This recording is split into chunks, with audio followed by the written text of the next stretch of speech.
single screen, a single air defense console, and the impossible. Not one target, not 50, but 3,000 signatures, all closing in at once. The sky is no longer owned by the billion-dollar stealth fighter. It is owned by a swarm, a single screen, a single air defense console, and the impossible. Not one target, not 50, but 3,000 signatures, all closing in at once. They are cheap, they are disposable, and they are changing the cold mathematics of war. This is the story of the saturation attack. The moment a low-cost, mass-produced aerial horde broke one of the world's most formidable defense systems. This is the new face of strategic warfare. For decades, aerial dominance was a game of technological superiority.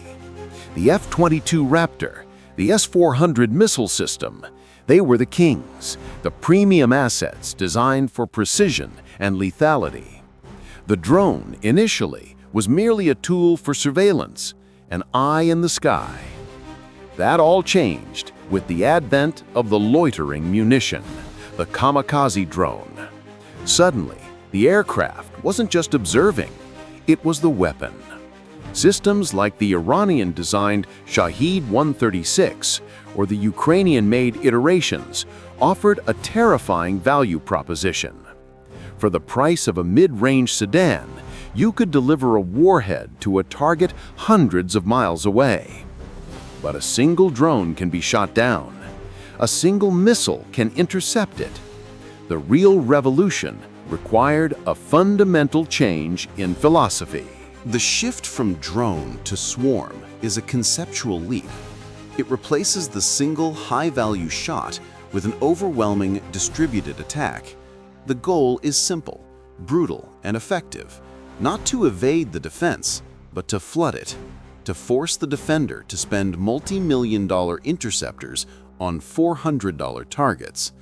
The cost-exchange ratio becomes an unwinnable war of attrition, paving the way for the one drone that gets through, the one drone that matters. The saturation attack begins long before launch.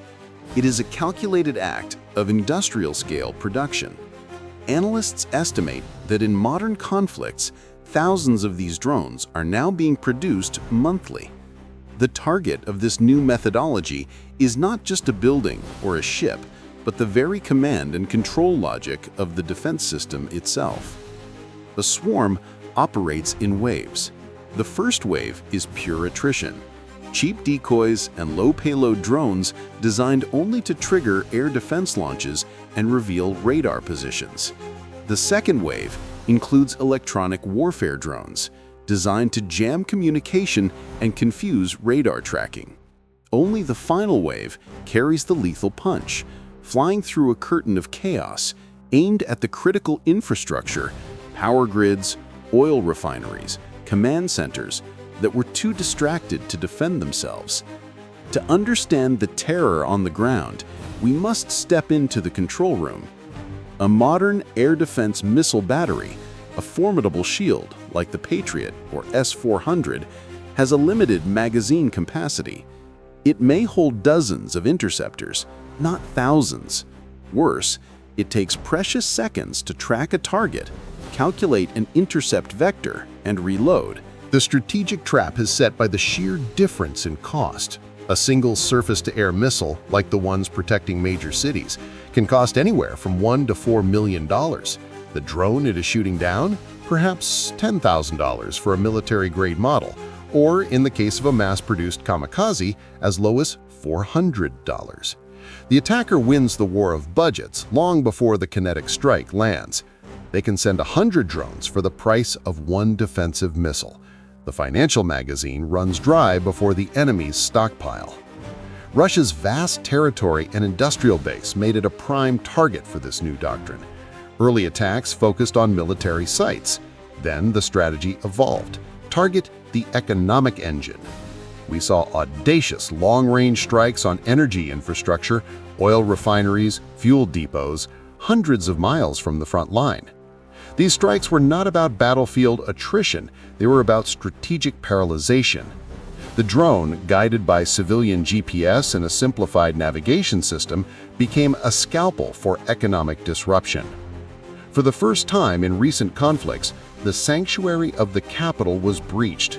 Drones started impacting near Moscow, causing fear and forcing a redistribution of high-value air defense assets away from the front line to protect the political heartland. This is the second effect of the swarm. It dictates the defender's resource allocation, drawing the most advanced weapons away from the decisive battle space. The final terrifying evolution is autonomy. A truly successful 3,000 drone swarm cannot be piloted by humans. It requires artificial intelligence.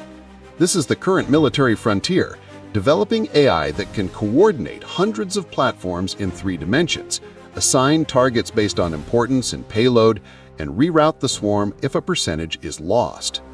This AI-directed metal cloud removes the final human weakness, turning the swarm from a guided weapon into a self-optimizing, collective predator. The only viable answer to cheap mass is not expensive precision, but infinite ammunition. The military world is now racing to field directed energy weapons, lasers, and high-power microwaves. These systems can shoot down drones for the cost of the electricity required to fire them, resetting the cost-exchange ratio in the defender's favor. Furthermore, the counter-swarm is being developed. Kinetic interceptor drones designed to smash into or tangle the enemy swarm. The future of the air war may be decided not by pilots or missileers, but by 2 clouds of AI-directed metal fighting high above the Earth. The impact of the swarm extends far beyond one conflict. This technology, requiring primarily off-the-shelf components and open-source software, has democratized air power. It is now accessible to non-state actors, smaller nations, and even large criminal organizations.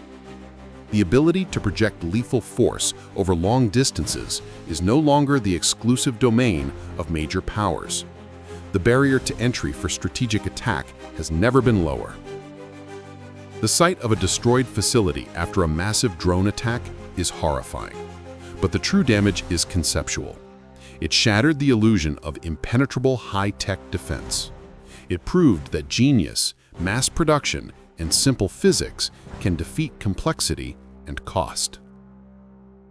The 21st century battlefield is a canvas of constant, asymmetric innovation. The 3,000 drone swarm, whether it is a documented reality or a conceptual worst case, represents a pivotal moment, a chilling blueprint for the future. The next arms race will not be defined by the size of the bomb, but by the size of the swarm. And the battle to defend the skies has just begun.